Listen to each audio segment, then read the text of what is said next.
This is for my clients, and we have a really important topic to talk about today. It has to do with asset protection and cash value life insurance. And all of my clients, as you know, I'm sending this to you because you do have cash value life insurance. And there's this issue about asset protection. So I'm really honored and privileged to have Brad Barth here. He's an attorney, and he's an expert, world-renowned. He's known throughout the nation, and he gives speeches all over about asset protection. And he teaches other attorneys, and is just a wonderful guy. It's a privilege and an honor to have him here. And so I'm gonna turn it over to Brad and mainly just talk about asset protection, cash value life insurance, and a little bit specifically also on California, like California dollar limits, how much they're protected if they don't use your strategies, and how much are they protected if they do, those types of things. So take it away, Brad. Sure. First of all, Gary, thank you very much for the opportunity to speak to your clients and also for those very warm introductory comments. So basically, I'll kind of give you what you asked for, the 101 on asset protection, and then specifically how it deals with insurances and with the cash value life insurance component of that. So generally speaking, asset protection really is all about trying to position your assets in a way in which keeps them 1 degree separated from the claims of third-party creditors. So basically, everybody has assets, and those assets can be residences, residentials, businesses, corporations, partnerships, stocks, bonds, cash, brokerage accounts, insurance policies, cash values associated with insurance. And every asset that you have, because you own it, is subject to the claims or subject to satisfaction of a personal liability. So as asset protection attorneys, what our primary goal is to position those assets in such a way that if you yourself have a liability, and you can just make up the facts that present that liability, whether it's a car accident, a rental property accident, in a community property state here in California, something that your spouse does, something your kids do, something that the dog does, business related, employee related. Like I said, make up the facts. You can read it in the newspaper every single day. I don't need to make it up here.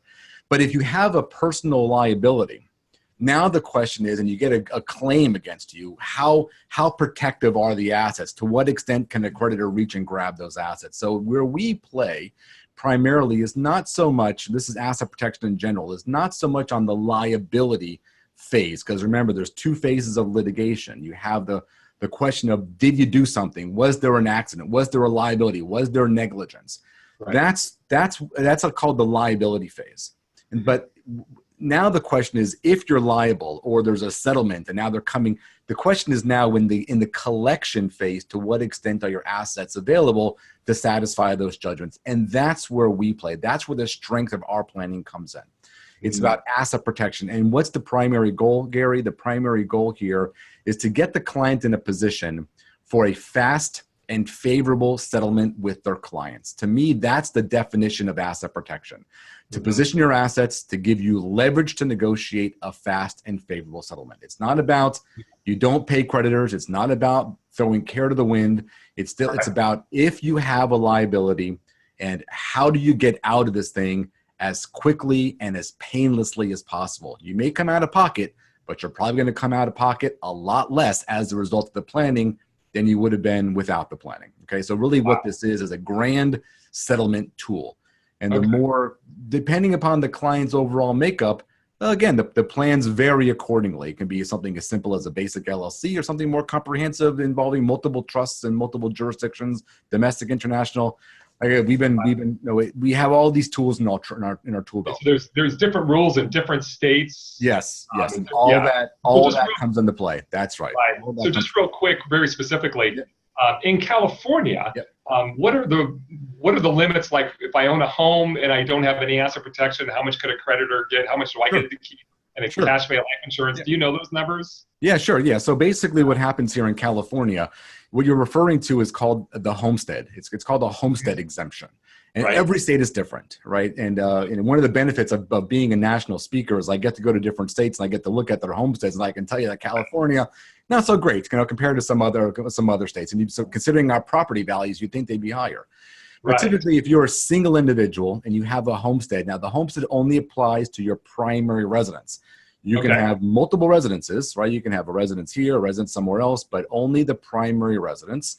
If you're single, it's $75,000. Wow. If you're married under the age of 65 and not disabled, it's $100,000. Okay. If you're over the age 65 or you have a disabled dependent in the house, then it's $175,000. And so what that all means, those are ridiculously low. yeah, like I said, considering the numbers, they are ridiculous. But what homestead is, again, for your listeners here, is that a homestead is the amount of money that they are guaranteed to get back of the equity, regardless of, let's say, a judicial foreclosure. So Right. a lot of us think like, hey, let's pay off the house, right? So you got this giant equity corridor. In the Bay Area, $1 million or $2 million of equity.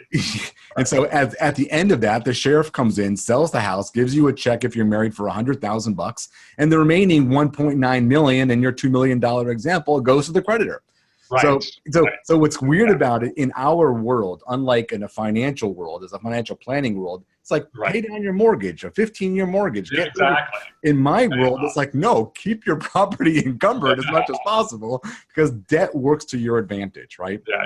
And then what about cash value life insurance? Does it have, what are the limits there roughly? Yeah, now this one, I should know this. I believe it's around $12,500. I think it's somewhere around $13,000 or less. Yeah. And here again, I got the exact same issues, and this is kind of where our conversation is going to go, I'm sure, at this point.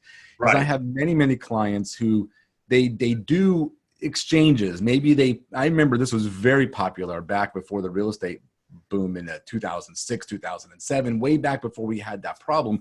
People were just pulling money out of their properties and putting them into a large cash value life insurance. And I'm sure you and your clients are aware that putting money into a life insurance policy is awesome because you get basically tax-free growth. It's like one of the last tax haven in the Internal Revenue Code, right? You actually can grow assets without paying taxes.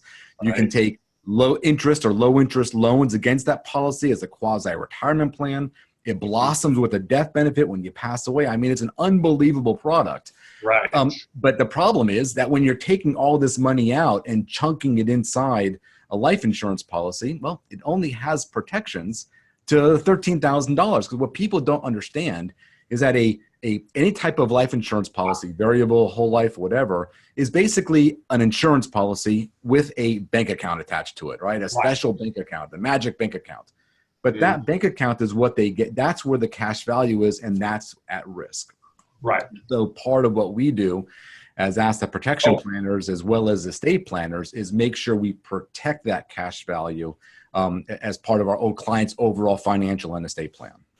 There it is. And that's what I really want to drill into is because right now, almost all of my clients are the personal owners. It says, who's the owner of the policy and, essentially the insured. And so maybe, the husband is the owner of his policy or the wife is the owner of hers. Right. And so right now, all of those clients, they're exposed. Right. Judgment against them. Well, they get to keep 13,000-ish of their cash value. But I hate to say it, that's usually the first payment. Yeah, no kidding. So let's go back, Gary, if you don't mind, and I've been throwing this. What is this tool that we're talking about? Basically, the tool that we're talking about is we refer to it in the vernacular as an ILIT, which stands for an irrevocable life insurance trust. And I'm sure if you may have counseled your clients on this, but I'm sure many people are aware that is that life insurance. And actually, let me take a step back. Many people aren't aware that life insurance death benefits are tax inclusive in the estate. Now, what I mean by that is if you have a $10 million death benefit on a life insurance policy, that $10 million is included in the owner's estate calculation for determining the estate taxes. Right. And I say that to people like, whoa, wait a second. I thought insurance was tax-free. Yeah. It's tax-free to the beneficiary, right? But it's included in the owner's estate because they retain an incidence of ownership over that asset. And anything that you retain an instance of ownership on or in is included in the estate. So wonderful. Understand that life insurance is a unique type of product, and there's a lot of public policy reasons why it's good to have. And as we just talked about some of the initial tax benefits as far as the growth of the income tax benefits, this is because from a public policy point of view, the government wants people to be able to take care of their family if the breadwinner passes away. Basically, you die too soon, right?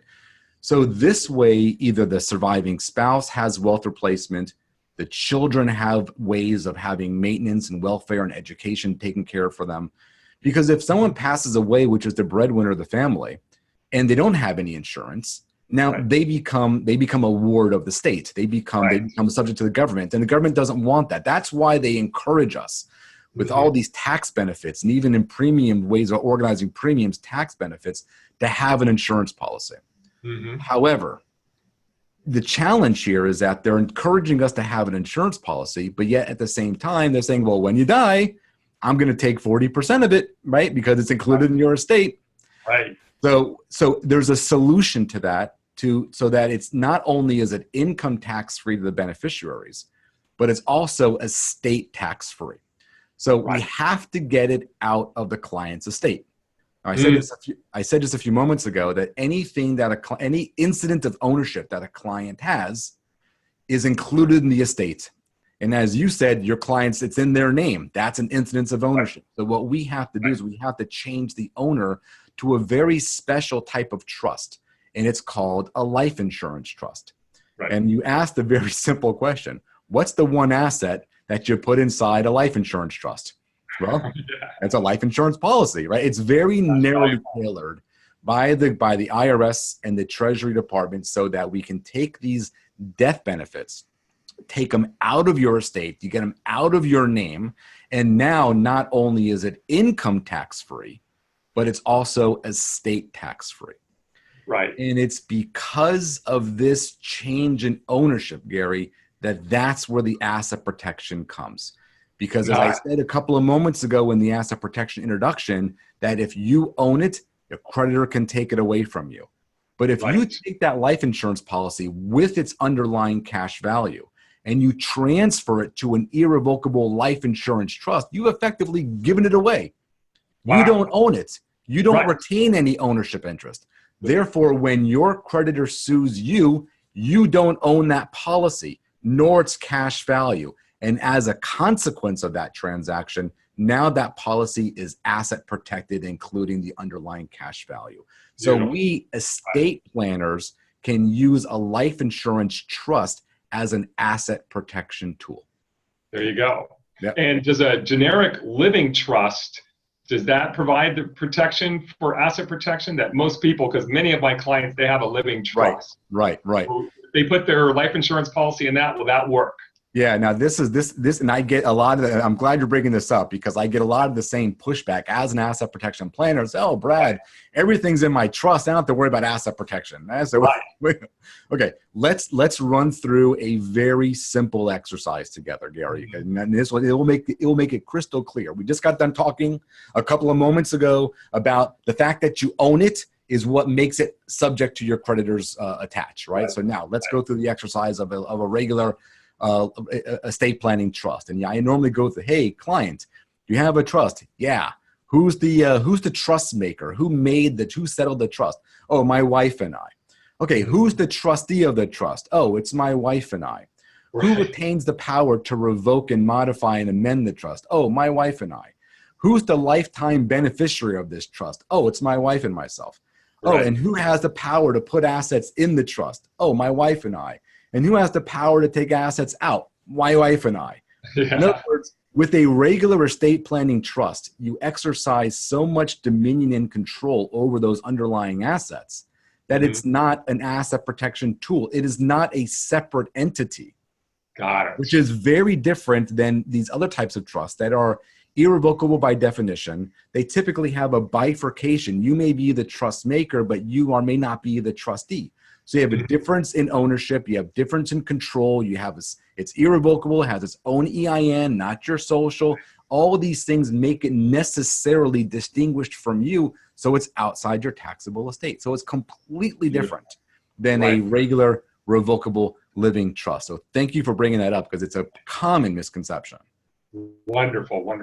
Wow, it sounds like there's a lot of picky little details that you set up a trust. and you get one little detail wrong, and boom, a creditor or a predator could attach that money or that cash by insurance. Yeah, and I'll make one more point, because this is one of the things that I wanted to make sure that you and I had a chance to express to you, and I'm sure you're aware of this, but maybe those that are watching or listening may not be aware of this. And again, I've been doing this type of work for 21 years, and so I've kind of seen a lot, not only from a planning, from an administration, and from an estate, and from an estate litigation area. So one of the things I want to bring up in this particular space when it comes to insurance trusts is that they have certain formalities that need to be respected. Okay, so unlike the family trust that you just mentioned, you can just set it up, transfer the asset, and it's a one and done, right? You can basically set it and forget it. Forget about it, yeah. Right. That's not the case when it comes to a life insurance trust. There are certain procedures that have to be followed in order for this trust to be respected in hindsight when you pass away, when the IRS is now scrutinizing this transaction. Are these funds truly outside the estate, or are they really just inside your estate? And what I do is I give people a very common analogy, which they're very familiar with. A lot of people are familiar with corporate formalities and corporations. So if you get sued, everyone's familiar. You pierced the corporate veil. If you pierced the corporate veil because you didn't keep up your minutes, you didn't keep a checking account, you didn't file your taxes as an alter ego. So there is no corporation because you didn't keep up with the formalities. People understand that. And so by analogy, we have the exact same thing in an ILIT. You don't own it. It has its own EIN. You have to have a bank account. You have to have funds put inside the bank account. The funds have to sit there and mature for a little bit of time before the trustee then makes the premium payments. We want to make sure the policy is going to perform as advertised. There may be some tax returns, 1041s that may have to be applied if there's some income being generated inside this trust. There may be some initial gift tax consequences. And for those clients that have large cash values, putting something inside that initial trust, that initial transfer, it's a gift. You're gifting it into the insurance trust. And depending upon the size of the underlying cash value, there may be some gift tax forms that have to be filed. And so, in other words, when the IRS comes back and looks at this $10 million policy and says, hey, I got $4 million of potential taxes if I can find a way to include this in the estate, they're going to scrutinize all these things. And if you aren't following these particular formalities and these technical these technical, as you said, these technical formalities, then the IRS has a way in to get those monies back, and the trust fails from an estate planning point of view. So my office, and that is me specifically. Yeah, or the same analogy is for like a creditor or a predator. If, you're in a car accident, they're going to do the same thing. They try to find one hole to pierce the veil, the corporate veil, as you mentioned. That's right. And, so just follow your rules, you'll be safe. That's right. So I just wanted to share that with you, because a lot of our clients who have these types of things set up, they go many, many years and they never followed the formalities. And it isn't until they come to our firm that they then learn about it. And fortunately, we have a solution for our clients that we actually can help them during this administrative term, that is prior to someone passing, that we can help to make sure that they're compliant with this. This is part of what we do here at BarthCalderon. Sweet. Very valuable. Yeah. Well, I'll tell you, this is valuable information, and the reason why I wanted to bring her today is so I can pass this on to my clients and ask my clients to please contact me so we can get them in touch with you, or have them contact you directly. And because I want my clients, we're building up cash value in their life insurance, and we just want to make sure that they're as protected as they can be. Especially in California. Yeah. And I'll just kind of conclude with this one last comment. And because asset protection is just part of the comprehensive financial plan. That's all I want to say. Because as you're working towards accumulating money and savings and retirement and this and that, now that you have these assets, you want to make sure they're protected. You want them there to create the legacy that you work so hard for. And so you need to add that component of asset protection to the financial plan. So no financial plan is complete without considering the liability exposure that those assets have. All right. I totally agree. Yep. And that's why I'm so glad I'm working with you. Okay, great. All right. Well, thank you so much. I really appreciate your expertise and spending these few minutes with me. And hopefully we'll get my clients well protected. Great. Well, Gary, I appreciate the opportunity. Nice talking with you. Yes, sir. Okay, bye-bye.